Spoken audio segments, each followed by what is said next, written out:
Welcome, friends and foes, survivors and killers. Let's sit around the campfire together and talk about Dead by Daylight, specifically, the first survivor ever to get a second tome story in Tome 11 Devotion, David King. And what a tome it was. Since he was introduced in the Lullaby for a Dark Chapter, David's been the kind of character to always cast a big shadow and has left an equally big impact on the community. His teachable perk Dead Hard is, unfortunately, one of those popular and powerful side perks in the game. He's been highly played and supported with a ton of cosmetics throughout the years, including the infamous Shirtless David, and was even on one of the 2 ever official Dead by Daylight body pillows. But David's back in the news again, as he's been confirmed by the creative team at Behaviour to be the game's first openly LGBT+ character. It says King Gay. As covered in his second tome story, The Importance of Being King. And before I dive into the writing, I want to clear a few things up. If you're the kind of person who hates this story because they're making DBD too political, or you're losing the masculine, manly man David you had before, do me a favour and just go away. Thanks, I'm really not in the mood for the homophobia seeping from certain parts of the community right now, so if you were to fuck off, I'd much appreciate it. The other thing I want to talk about is how much of a difficult situation Behaviour was in when it came to getting this right. Because no matter what they did or how they did it, there would always be a big chunk of people looking for representation who will say, you're doing it wrong. That's just an inevitability of trying to represent any diverse group of people like the LGBT+ community with a single story. Not everyone is going to feel represented, and for a lot of people that's going to really sting. Just because a cis gay man might feel represented by David's story doesn't mean that, say, a trans lesbian will, or an ace guy like me. And those feelings are totally valid. But that doesn't mean that Behaviour has done something wrong necessarily by not representing exactly you this time around. Creative director Dave Richards said in an interview with Gaming Magazine that you should totally check out, using the link in the description, that we should expect a lot more queer stories in the future. And I'm really excited to see what they do with them. If David was a one and done, this is our LGBT rep now deal with it kind of deal, then I'd get lashing out at Behaviour and not having your particular demographic represented. What we're witnessing here is the start of things to come, not the be-all and end-all. So for the people who don't feel like their identities have been represented properly, I say this with as much kindness as I can muster because I feel exactly the same way, but it's important to remember no one's inherently at fault for that. And the best thing we can do is remain patient because there's more where David came from. I see terms like the bare minimum being thrown around a lot with regards to David getting his story, comparing it to J.K. Rowling making Dumbledore gay by tweeting about it, only to never touch on any piece of Harry Potter media ever, or saying that attaching the story to an existing character was lazy and they should have given it to a new character instead. Peanuts, the community manager at Behaviour, previously talked about why Dead by Daylight's first canon queer representation was an existing character in this forum post. New characters tend not to release with a lot of lore. Typically, they'll have a short story that highlights their talents and personality, giving some insight into what they're good at and what kind of perks, or powers for killers, they'll have. Trying to shoehorn their sexuality into their lore would likely come across as very forced, and tokenism is one thing we absolutely wanted to avoid. It was important to us to make sure the first character, whoever they were, could stand on their own with fully fleshed out lore rather than focusing entirely on their sexuality. It's a part of who he is, but he is David King first and foremost. It makes a lot of sense when you consider what would have happened if a new character like Yunjin, Jonah or Michaela had their sexuality be a significant part of their lore. I have no trouble believing that a decent chunk of the community would just remember them as the gay one, for better or for worse, potentially overshadowing the rest of their story. Not to mention how half-baked the last couple of original survivors have been. Can you imagine if our first gay survivor happened to be the war criminal? Picking an existing character, especially one with a significant pre-existing fanbase, meant that David's sexuality was relatively easy to reconcile with the character we'd already seen. It's why the bare minimum attitude bothers me so much. This was clearly done with a lot of thought, and to reduce what's been made here to the bare minimum is insulting all the hard work that Behaviour's writing team and the team at GamerX they cooperated with clearly put in. And you can tell they put the work in because the actual story itself is really, really good. And I challenge anybody who thinks this was a half-ass hack job to score woke points with the fanbase to read The Importance of Being King and then say that again. I know it hasn't been fully released yet, but because I'm really cool, I've got it for you anyway. Check the link at the top of the description to find the new lore for David, the Twins and the Observer in their entirety, if you're interested in giving them a read before coming back to the video. Or you can unlock it in your own time if you don't want to hear the first thoughts on it from me. So with that elegant little segue, let's talk about David's new tome, The Importance of Being King. The story starts the natural habitat of the average British man, the pub, and David is drinking alone. The story seems to be set after the events of David's first tome story all the way back in Tome 2, Manchester Mashup, after David broke away from his family and was cut off from their wealth to make his own way in the world. For those who don't know, in his base lore David had a promising rugby career, which was cut short after he received a lifetime ban for assaulting a referee. And that's what's brought up in his story when he's harassed by a rugby fan who only leaves him alone when David breaks his finger. It's a great way of showcasing David's murky relationship with violence and the morality behind it. He's the kind of guy who's quick to use violence to solve problems in his way, but he doesn't go out of his way to pick fights per se. Just like in his first home story, where he fought his father to stop him beating his mother, or fought strangers for money, violence is a means to an end for David as he uses it to deter the obnoxious intruder at a time where all he wants is to be alone. The story then introduces the barman Rick, a friend of David's and his confidant for the duration of the story. And the role of a character like this is incredibly important in a story that's mostly about David's introspection. Writing a character coming to a realization on their own in a compelling way is extremely difficult. Without a visual aid, it comes across like a Shakespearean soliloquy more often than not, and isn't really in character for David anyway. Him being coaxed out of his shell by a friend who's genuinely trying to help him is a great way to allow his character to evolve throughout the story without allowing Rick to monopolise the narrative by keeping it focused on how their conversation affects David. The whole dialogue between them feels incredibly authentic, truly like a friend helping to pull another out of a dark place. And there's tons of little moments that add credibility to it. David trying to leave but Rick refusing to give up on him. Rick's endless pile of anecdotes he uses to get through to David. It doesn't feel like a pre-prepared speech, just one man talking to his friend in a sincere and heartfelt way. I particularly love the use of Rick's bartender stories and metaphors to get through to David, because talking directly about things like this, especially between male friends, is so difficult for so many people. The anecdotes form a mutually understood language between the two men that let them talk about heavy issues without risking getting too serious or personal. It's quite common among friends, but takes a lot of care to nail it in writing, and I'm really impressed they pulled it off. When David eventually opens up to Rick, we gain a window into his childhood that was never really alluded to anywhere else, and something that I know deeply affected a lot of gay readers.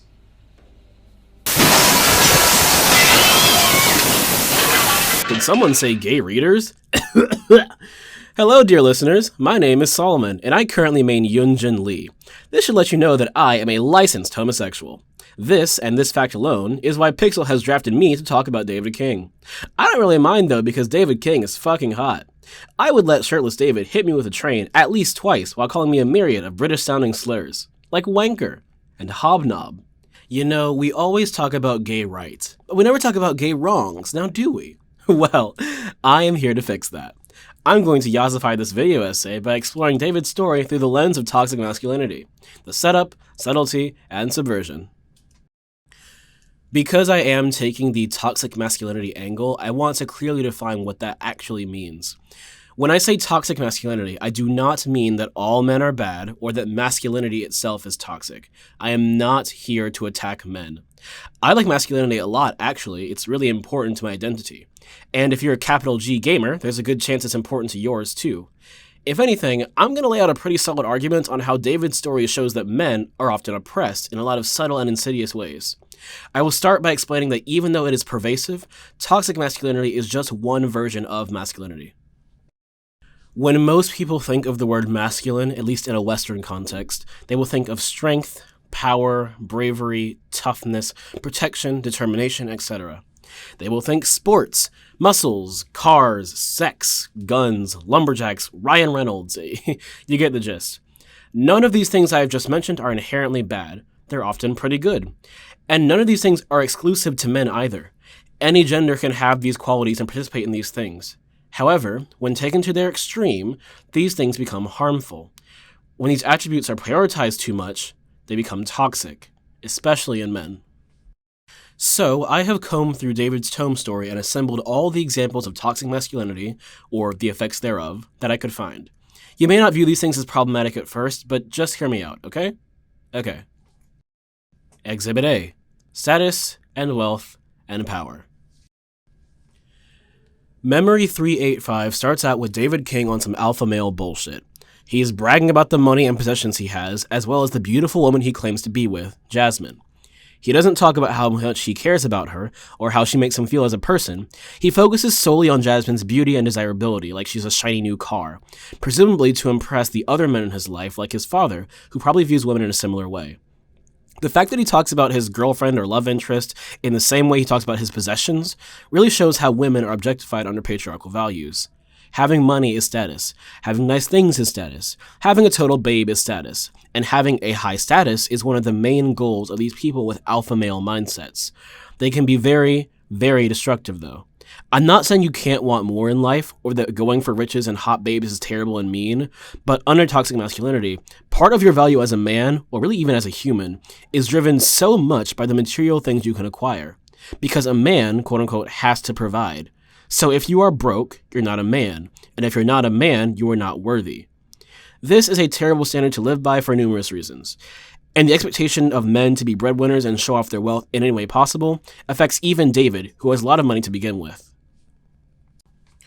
Another thing that is a tenet to being a quote-unquote real man is physical strength. David shows this off both in his physical body that could literally fit in one of those Chad versus Virgin memes, and in his occupation, which is fighting. I mean, look at his character design and idle animation. You look at this guy and you think, he is tough and he is strong. That is a standard that a lot of guys are held to, either by themselves or by society. And that standard, if taken to the extreme like it usually is, can be harmful in many ways. Not only physically, with how men are more likely to be injured or killed on average, but this obsession with physical strength also harms them psychologically. It is totally fine to go to the gym and work out and pump iron and want to be the most beefy Chad male possible. But I know a lot of guys who hate their bodies. And we seriously do not talk about male body standards enough in our society. Men think that because they are too skinny or too fat, they are not masculine enough to be desirable to a woman, to society, or to themselves. But looking and fighting like David King is an unrealistic standard popularized by toxic masculinity and patriarchy. This idea that you have to be physically powerful to be a man is flawed and causes a lot of internal angst. We see the results of this angst manifest in David's story. But before I move on, listen, if you don't have rippling abs, you are enough. If you don't have 6 figures in the bank, you are still enough. And even if you don't have a girlfriend, you are definitely enough. Do not place your value as a human being on these materialistic things. It's not worth it. There's a good chance that if you're a guy, you've never been told that you're enough. And that is why toxic masculinity hurts us and oppresses us so much. It makes a lot of men feel like they are never enough. And how do men deal with these feelings of insecurity? Exhibit B, coping mechanisms. The good, the bad, and the bleh. David King cannot talk about his feelings to save his life. Like, literally. It is a part of the reason he is dragged into the entity's realm. And the reason he has such a hard time articulating his feelings, or even showing them, is because, quote-unquote, real men don't cry. Real men don't show emotions besides happiness or anger. Real men should do everything possible to avoid talking about their feelings because feelings are for girls and theater kids. And there is no more oppressed group in the world than theater kids. So what does David do to avoid talking about his feelings? Well, for starters, he fights. Exercise is actually scientifically proven to be a very good way to let out aggression and pent-up feelings. That's why you see a lot of guys end up being gym bros. Hitting the gym is a healthy and also socially acceptable coping mechanism to relieve stress. Hitting other people, though, is not always healthy, and David tends to lash out in the ring and out of it quite a bit. This is an example of how his masculine trait of strength can be turned toxic. David usually sticks up for the lower people, for the weaker beings, but he doesn't always fight for noble reasons. Another more blatant example of David's toxic coping mechanisms is the fact that he drinks so much. I don't think I have to explain to any of you that alcoholism is bad and that it's not an effective way to deal with your problems. Memes are funny and all, but you seriously cannot drink away the pain. As someone with former alcoholics in my family, I know firsthand the damage it can cause not only to you, but to people around you. Unfortunately, drinking to the degree that David does is also seen as a socially acceptable activity for men to do instead of going to a therapist. I do find it ironic, though, that in David's story, the most therapeutic person in his life is also his bartender. I don't quite know what that says about the nature of therapy or the nature of men, but it certainly is interesting. One small detail that I think goes overlooked in David's story is his relationship to vomit, which sounds like a dumb sentence now that I'm reading it out loud. It's a really subtle and well-crafted metaphor about how guys like David deal with their negative emotions. They tend to swallow them down. The first time we hear about David feeling sick to his stomach, it's when he's drinking to avoid the negative feelings he has about taking Jasmine to the party. The second time the story mentions vomit directly, it's after David gets beat up in the alley and is left for dead. It asserts that David never vomits, ever, no matter how bad the thing he's feeling is. The third time the story brings this up is when David is at the airport. He sees the love of his life, Tristan, about to leave him forever, and then rushes to the bathroom to puke. That is what happens when you swallow your feelings down and don't let them out or let them digest properly. They come out in a gross way, and often when you don't want them to. I'm sure a lot of men who bottle up their feelings can relate. The lack of healthy coping mechanisms in David's life is reinforced by David's proclivity to isolation. He believes that being by himself will sort these issues out. He refuses to talk to anyone about these things. Even when he is lying near death on the pavement, he doesn't want help. And if you took a shot every time David says, "Go away" or "Leave me alone," you would be about as drunk as he is during the story. This is a very common side effect of men that are deeply, deeply affected by toxic masculinity. Since a man is supposed to be tough and independent, taking help from others is shown as weakness. Emotional vulnerability is often worse than physical vulnerability. In both cases, if you leave yourself open, there's a chance you'll get hurt. But you can't punch back against emotional damage, so it makes it a lot harder of a problem for men to handle. This is why I love David's story so much. David is presented with a problem that he can't punch his way out of, that physical strength will not solve. What he needs is emotional strength, but you can only be emotionally strong if you are vulnerable. And that's how he solves his problem with Tristan. Vulnerability. That is true courage, true strength, and true manliness. David confronts his toxic version of masculinity and goes against it, even if the way he does it is admittedly a bit cliche. Did someone say cliche? Yep, I'm back. Yeah, combating toxic masculinity for the good of all of us is nice and all. When it comes to complaining about writing issues, and by writing issues I mean little things I don't like very much, except no substitutes than yours truly. But anyway, the only part of this tone story I have any real reservations about is what David decides to do after his heart-to-heart with Rick. Run to the airport to win back Tristan in the nick of time. I'm sorry, but it's such a cliche. I honestly kind of thought it was a joke when I first read it. I thought it was David and Rick having a bit of a laugh together at the futility of it all, as they accept that what's done is done, and the best thing they can do is move forward. But no, the mad lads actually went and did it. In any other tone, I think I'd be less forgiving of a trope so hackneyed it formed the climax of every romantic comedy between the late 1980s and early 2000s, but it both set up and paid off well enough that I think I'll let them off this once. I do like that David doesn't end up fighting off airport security and forcing his way to the gate. David isn't stupid and he knows that just this once, it's time to solve the problem with his head and his heart, not his fists. And the conclusion to the mad airport dash makes the cliche that got us there worth the faint absurdity of it all. David finally worked away with Tristan again, only to realise that unlike him, Tristan is actually happy with his new situation because he did put himself out there and did take the risk to be happy. And yeah, while "if you love them, let them go" is a bit of a cliche in and of itself, it's only a cliche because it's right. And that's something David understands, at least by the end. All his life, David's been starved of the connection he needed, so of course he should go into the airport with some unreasonable expectations of how Tristan should react, like a child trying to ask out their crush after sitting on their parents who watched Love Actually. David realising that putting Tristan on the spot right there in the airport isn't fair. That's a sign of emotional maturity developing. Instead of demanding Tristan come with him, he's happy to lead the ball in Tristan's court and let him come to terms with things in his own time. The Lost Memory, I think, ties the whole story together very elegantly and contextualises the importance of being king alongside David's base lore and prior tome story, because it represents the end of David's character development as he gets abducted by the entity. David started out in his base lore as kind of an arse. He's given very few redeeming qualities, printed instead as someone who threw away his promising rugby career because he couldn't resist getting into a fight, and after that career was over had nothing to do except keep getting in more. He was a rich idiot who mostly just did things because it was fun and had his parents financially supporting him, and at the time of his release was definitely the most morally reprehensible survivor. Hell, in the Tome 2 Memory Arcus 9873, we see David threaten to set a man on fire after dousing him in what appeared to be gasoline during his illicit work as a debt collector. He's not shown to be a particularly moral guy, to say the least, but his first tome, Manchester Mashup, starts to grow his character into a pretty charismatic, if still short-tempered guy. Nothing about David is retconned between the base lore and his first tome, but instead he's progressed beyond the original characterisation, not least by cutting off from his family's wealth after lashing out at his father for physically abusing his mother. It's a super elegant way of generating sympathy for him without changing him away from the violent man we're introduced to, because while he is violent, he employs that violence in a protective manner instead of being some sort of bully.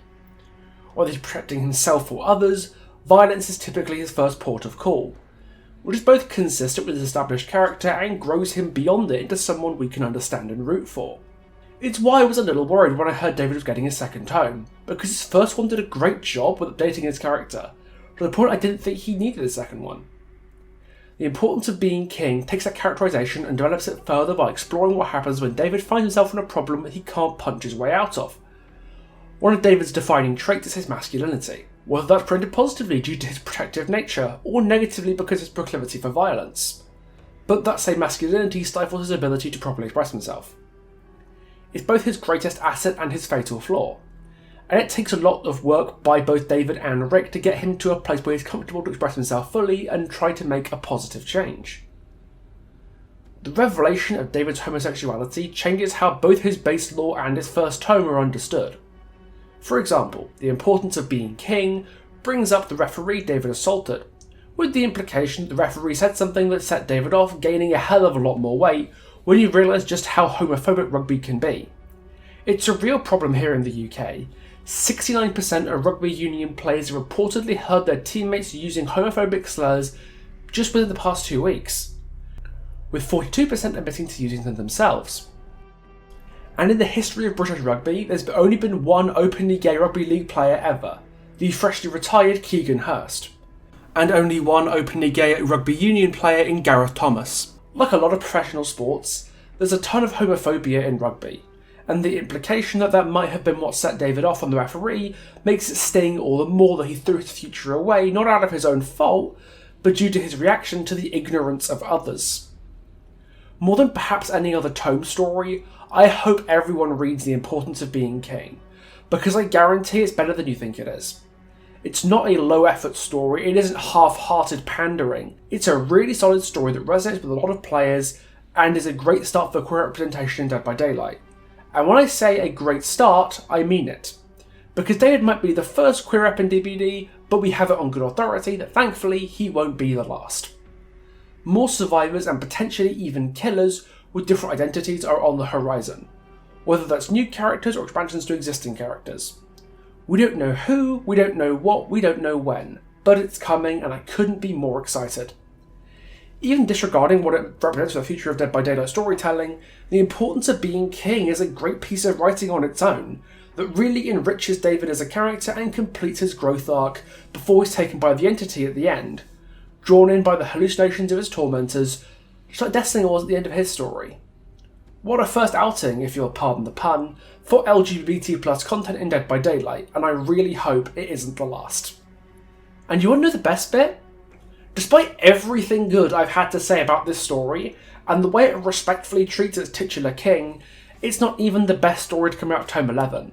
Because in case you didn't catch me raving about it a little while ago, the twins also got a story this mid-chapter, and Holy shit! Side by Side Forever is legendary, and I cannot wait to talk about it. I'm just kind of blown away by how amazing this entire tome is. Like, it's got people who've never read a tome story in their lives before talking about Dead by Daylight's lore, and that's brilliant. While also expanding on prior stories in ways that feel organic and loyal to the characters those of us who are familiar with the lore can recognise and appreciate. I'm absolutely enamoured by all of it. I can't wait to see what Tome 12 is going to bring for us. Are you kidding? Are you pulling my leg? You fucking... Okay, I think something's gone very wrong with Pixel. But then again, he does run a DVD channel for lore, so this is bound to happen eventually, I guess. Hopefully he'll be okay in time for the twins video. They've got universal healthcare where he lives, so maybe they'll be able to fix whatever's broken in his mind. But to make sure you don't miss it, you should subscribe to this channel if you haven't already. If this video doesn't prove that he's committed to making important work, I don't know what does. And hey, while you're at it, subscribe to my channel too. If you enjoy DBD political commentary and humor, which you do since you're watching this video for so long, you'll love my web series, The Orc Cell. The reviews have been nothing but positive, and I am so grateful for the cult following we are amassing. The Orc Cell is like Salmonation stuff in that it's a fan project that brings together the characters of DBD and brings them to life. But our fan project has emotional depth, and angst, and gay shit. Plus Pixel's in it if you want to hear him voice act, or at least try to. He plays the Observer, and there's actually like an exclusive interview with him on my channel, so yeah, check it out, link's in the description, subscribe, thanks again to Will for having me on the channel, and I will see you in the fog.